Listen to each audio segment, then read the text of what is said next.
Tout ce que tu as expliqué là, j'ai compris. Je t'ai dit que je veux que ce soit fini le 17 août. À partir du 16, je viens faire une dernière visite. Et je veux trouver tout ça déposé. Ne me raconte pas des histoires. Moi, avec tes amis de Dubaï, c'est que... Bon, ne me citez pas trop dans les commentaires, s'il vous plaît. Je veux juste qu'on analyse un phénomène ensemble. Si vous êtes comme moi, vous êtes déjà tombé sur plusieurs vidéos du président gabonais Brice Clotaire Oligui Nguema qui circulent sur les réseaux sociaux. Récemment, je suis tombée sur une vidéo où il recadrait les députés à l'Assemblée nationale. Il leur reprochait notamment d'être devenus trop éloignés de la population et de ne plus vraiment connaître les préoccupations des citoyens. Avant cela, j'avais déjà vu une vidéo où il remontait les bretelles à un maître d'œuvre parce qu'un chantier accusait d'énormes retards. Et puis une troisième il y a quelques jours à peine où il s'est présenté très tôt au ministère de la fonction publique et résultat, plusieurs agents étaient absents ou en retard. Et ça, ce ne sont que quelques vidéos parmi tant d'autres. Bref, comme je suis une grande commentariste, je suis descendue lire les commentaires et il y a un qui m'a particulièrement interpellée. Une personne disant en substance, tout ça ce n'est pas le rôle d'un président. Un président n'est pas censé aller suivre les retards dans les ministères. Et ma première réaction était de me dire, ah bon? Tu as été président de la République, toi, parce que tu as l'air de bien connaître la fiche de poste. J'ai même failli lui demander de nous expliquer en détail en quoi consiste exactement le travail d'un chef d'État. Puis j'ai dit flemme. Alors, au lieu de débattre avec lui, je me suis dit tiens, pourquoi ne pas poser directement la question à mes 140 merveilleux amis que vous êtes? Oui, parce qu'on est 140. D'ailleurs, vous comptez rester comme ça jusqu'à quand? Abonnez-vous un peu, ça ne coûte rien. Allez. Et moi, ça me motive énormément à continuer. Pardon, je manque à tous mes devoirs. Permettez-moi de me présenter. Bonjour et bienvenue sur les Échos d'Élise, la chaîne qui parle de droit, de politique et de grands sujets de société qui concernent la jeunesse africaine. Si c'est votre première visite, installez-vous confortablement. Aujourd'hui, je vous amène direction le Gabon, mais en réalité, cette vidéo ne parle pas seulement du pays, elle parle surtout d'une question beaucoup plus large qui est celle de savoir qu'attend-on réellement d'un président de la République. Et vous allez voir que la réponse est loin d'être aussi simple qu'on pourrait le croire. Pour ceux qui ne le connaissent pas très bien, Brice Clotaire Oligui Nguema, j'aime trop son nom, est né le 3 mars 1975 à Ngoni. C'est une ville située dans le département de l'Ekabiliwolo, province du Haut-Ogooué, j'espère que je prononce bien. Militaire de formation, il a dirigé la transition verte après les événements de septembre 2023 avant d'être élu président de la République le 12 avril 2025. Avant cela, il avait occupé plusieurs fonctions importantes au sein de l'appareil sécuritaire gabonais, notamment comme commandant de la garde républicaine. Depuis son arrivée au pouvoir, il s'est construit une image assez particulière, celle d'un président très présent sur le terrain. Il visite les administrations, inspecte les chantiers, interroge les responsables, recadre publiquement certains collaborateurs. Et parfois même, il donne l'impression de vouloir tout contrôler lui-même. C'est un comportement qu'on n'avait pas l'habitude de voir en tant qu'Africain. Et c'est justement cette manière de gouverner qui divise. Personnellement, je comprends pourquoi beaucoup de personnes applaudissent.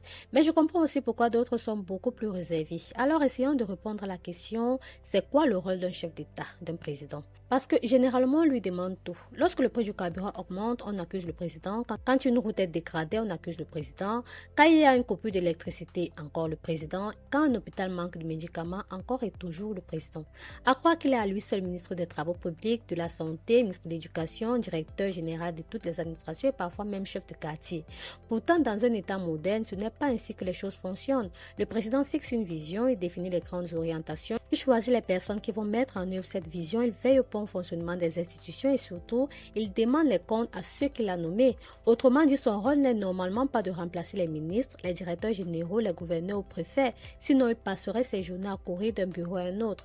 Mais voilà, ça c'est la théorie. Et comme vous le savez, entre la théorie et la pratique en Afrique, il y a parfois un fossé. Parce que, soyons honnêtes quelques instants, dans beaucoup de nos pays, les citoyens sont fatigués. Fatigués des lenteurs administratives, fatigués des dossiers qui disparaissent mystérieusement, fatigués des fonctionnaires qui arrivent en retard et repartent parfois avant tout le monde, fatigués des chantiers qui durent des années dans le meilleur des cas et dans le pire des cas, ce chantier existe seulement sur le papier et pas une trace de travaux en vue.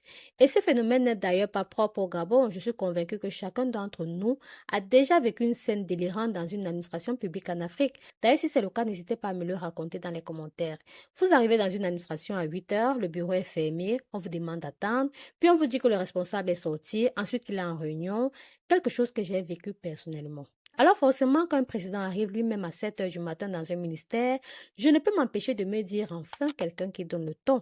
Il rappelle que le service public n'est pas une faveur faite aux citoyens, c'est une mission et qu'à ce titre, ceux qui sont payés pour servir les populations doivent être exemplaires. Est-ce que cela signifie que le président doit contrôler lui-même tous les ministères? Évidemment que non. Mais est-ce que sa présence ponctuelle peut avoir un effet sur la discipline de l'administration? Je pense que oui. Mais je comprends aussi ceux qui pensent qu'un président n'a pas besoin de se donner autant en spectacle. Parce qu'il est vrai que dans un État où les institutions fonctionnent correctement, un président ne devrait normalement pas avoir besoin de vérifier lui-même les heures d'arrivée des fonctionnaires, l'avancement des chantiers ou encore de rappeler publiquement à l'ordre les responsables administratifs. Pourquoi? Parce que chacun devrait faire son travail. Le ministre devrait contrôler l'administration, le directeur contrôler ses équipes, le chef de service contrôler ses agents et ainsi de suite. Autrement dit, un président n'est pas censé être le supérieur hiérarchique direct de chaque fonctionnaire du pays. S'il est obligé d'intervenir partout, cela peut aussi révéler une faiblesse de l'organisation administrative. Mais voilà, nous ne vivons pas toujours dans des États où tout fonctionne parfaitement. Vous le savez, je le sais et l'Éternel le sait.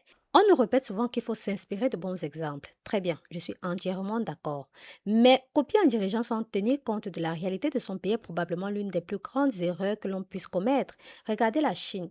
Le gouvernement chinois est réputé pour imposer une discipline administrative extrêmement stricte. Les responsables publics sont régulièrement évalués sur leurs résultats et la culture de la performance y est très présente.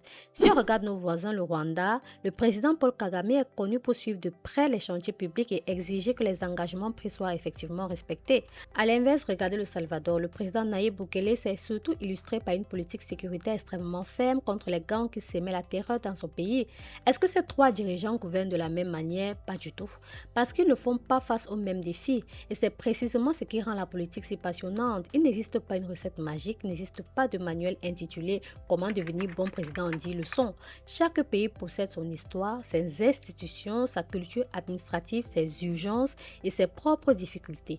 Personnellement, je pense qu'en Afrique, nous avons besoin de dirigeants qui acceptent parfois de quitter les bureaux climatisés pour aller voir eux-mêmes ce qui se passe sur le terrain, ceux qui se mouillent vraiment le maillot. Oui, je l'assume, parce que lorsqu'un chef d'État se déplace, il envoie un message à toute la chaîne administrative. Il rappelle que les résultats comptent, que les citoyens observent et que l'État ne peut pas fonctionner uniquement à travers les rapports écrits.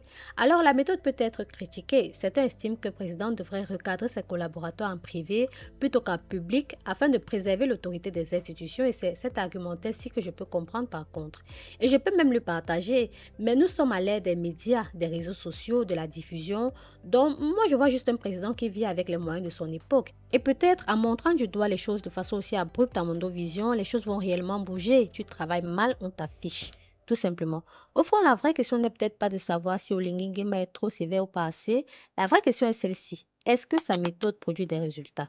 Parce qu'à la fin de la journée, les citoyens jugent rarement un président sur son style, ils le jugent surtout sur ce qui change concrètement dans leur quotidien. Et c'est là que je vous laisse la parole. Selon vous, un président doit-il descendre lui-même sur le terrain lorsque l'administration fonctionne mal, ou pensez-vous qu'il devrait rester dans un rôle plus institutionnel et laisser ses collaborateurs faire le travail? Je vous attends dans les commentaires cette fois-ci et comme je vous ai dit, évitez de m'insulter. À bientôt!